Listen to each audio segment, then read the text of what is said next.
you go. Well, I'll just generalize first as far as the vaccines are concerned. There's two types of vaccines. There's the mitochondrial RNA vaccine, which is the Pfizer and the Moderna shots, and then the AstraZeneca and the J&J shots, and then you have the Nova vaccine also. So there are 3 spike proteins on the coronavirus because it was an engineered biological weapon, and it was originated at the University of North Carolina, Chapel Hill. Anthony Fauci was in charge of it. Anthony Fauci, in 2017, they passed a law in the United States. You can't do that kind of research. They moved it to Wuhan, China. And Anthony Fauci and President Obama funded the Wuhan lab to continue that research. Now, there's a book called COVID and the Great Reset. Go on Amazon and look at it. It's by Klaus Schwab, S-C-H-W-A-B. He's the head of the International Monetary Fund. And if you look at that book, that's the script for what's called the plandemic, which is this stupid thing that's a made-up nonsense. Now, a child up to someone who's close to 85 years old has a 100 to 98% chance of completely beating COVID.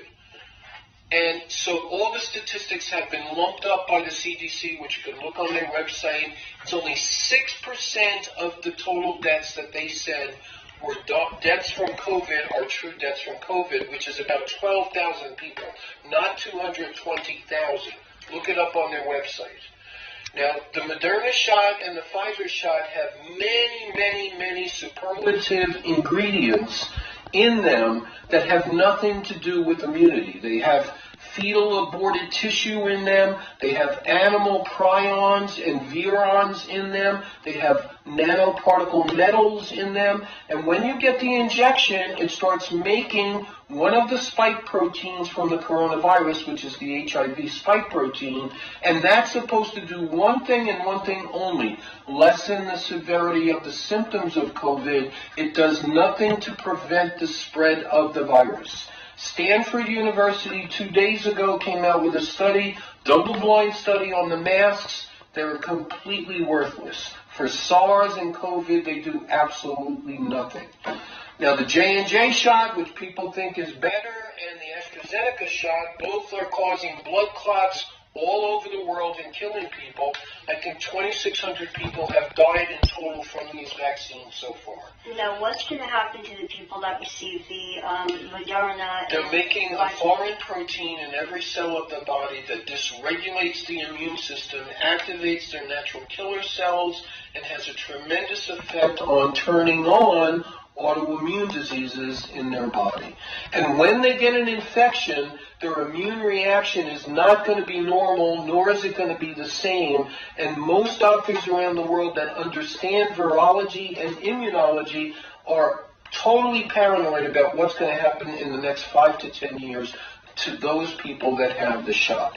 Now, you got to detoxify a lot of the crap out of your body, but no matter what anybody tells you, if somebody had COVID and they recovered from COVID, they have 100% immunity for the rest of their life. That's number one. Number two is, as far as the fallacy with COVID is concerned, is children and people with no symptoms, there's no such thing as an asymptomatic carrier. Transmission between two healthy individuals is complete nonsense. You have to get sputum with the germ in there. So if you spit on somebody or you sneeze on somebody or something, or cough on somebody, or you take their blood or their urine, yes, you can catch something that way. But air-to-air transmission on COVID is complete nonsense.